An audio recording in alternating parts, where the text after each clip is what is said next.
In this clip, we're going to be talking about shape layers. It's another type of layer, but one that is created inside of After Effects.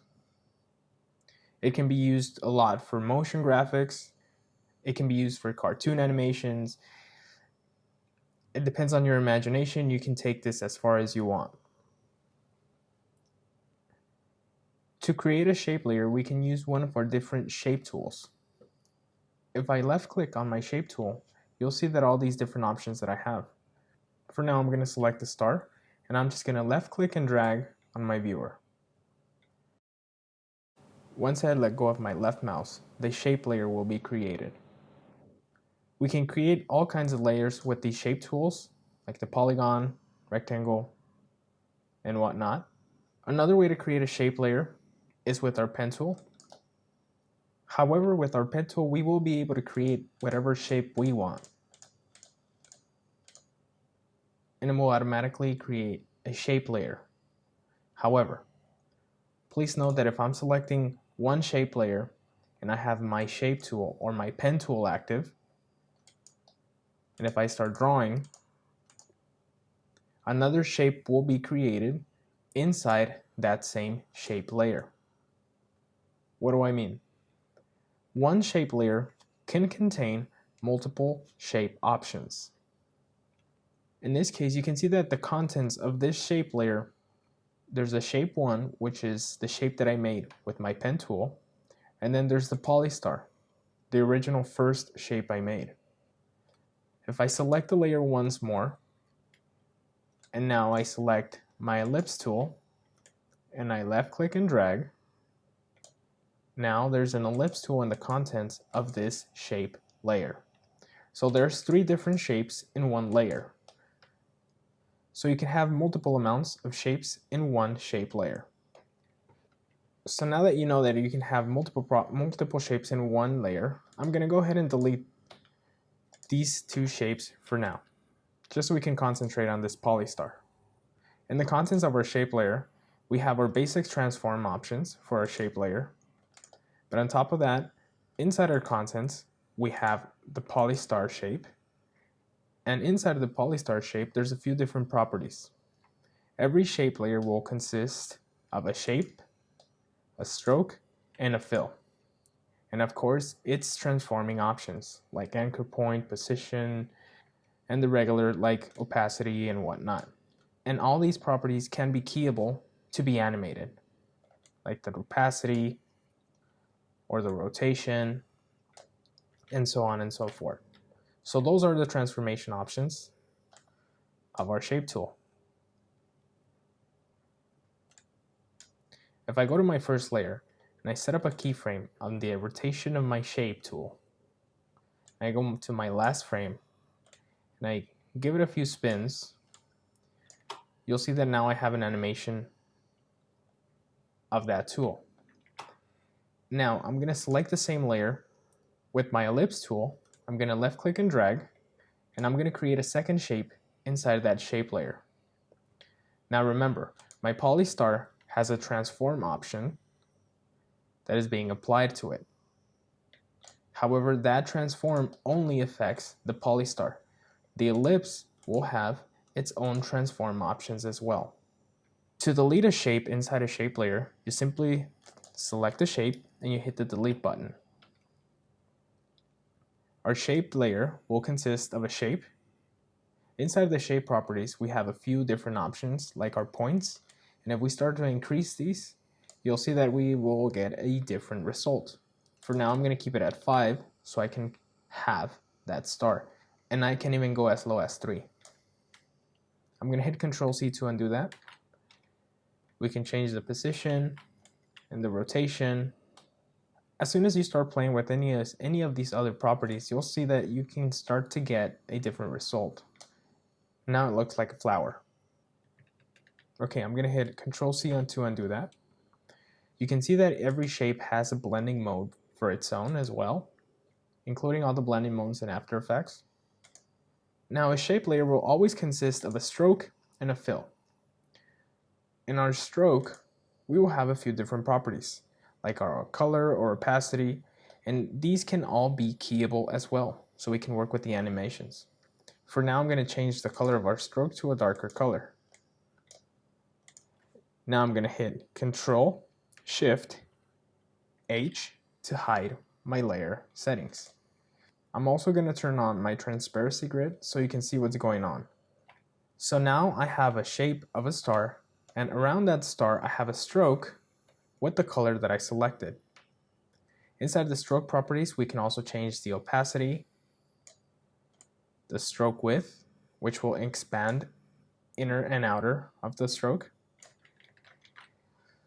And we also have line cap, join cap, and there's a dashes option.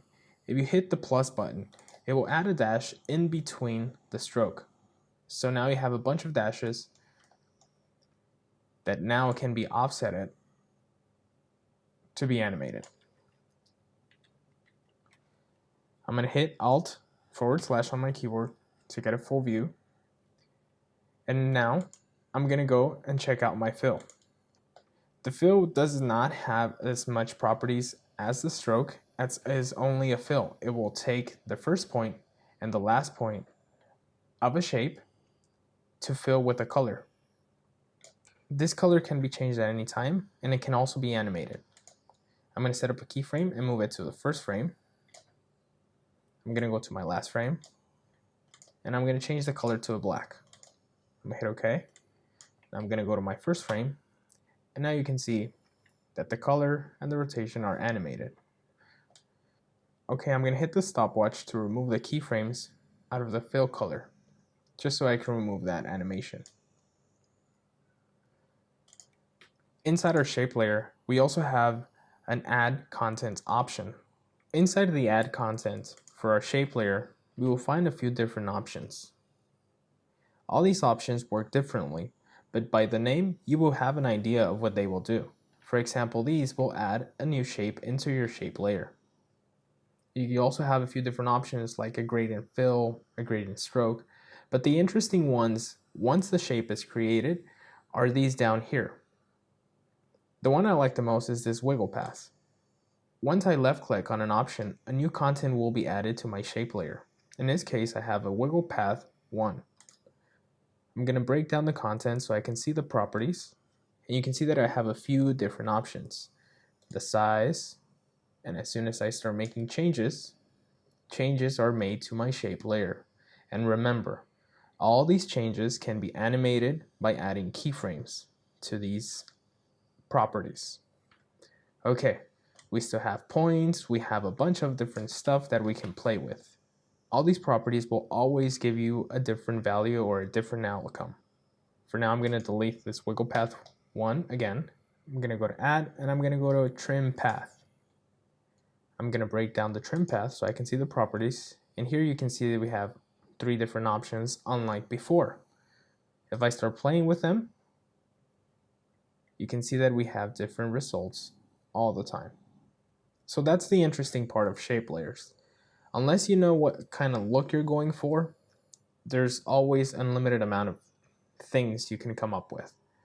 To create a second type of layer, we can also use a pen tool. And this pen tool, we can start drawing a shape anywhere we want, and we don't have to necessarily close it with the last point. As soon as I start drawing, a new shape will be created, and once I exit the pen tool, a shape is done.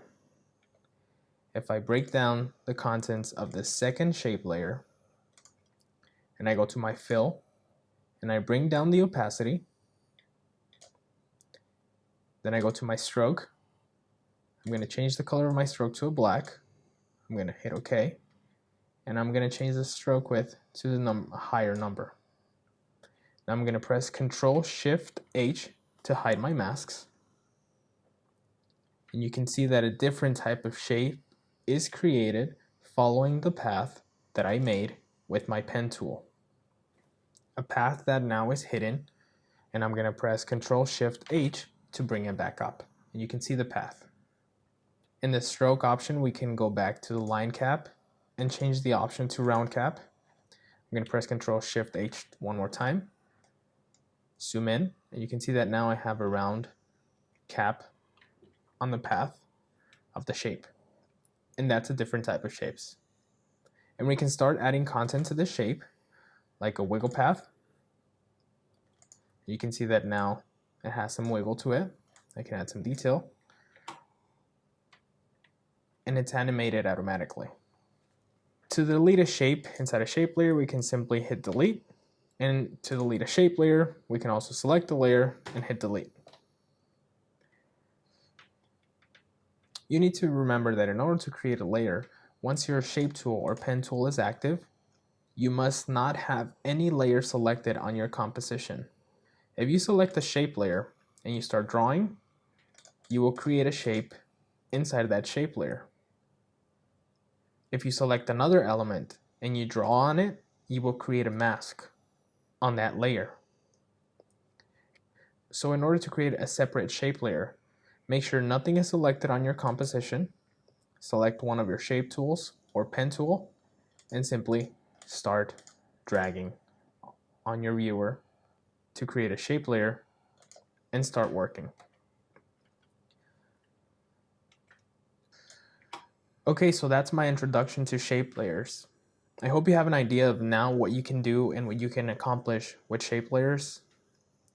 So go ahead and start playing with them and get used to them so you can become a master in After Effects. Make sure you hit that like button so I can continue to make more videos. And don't forget to subscribe if you haven't done so yet. See you in the next clip.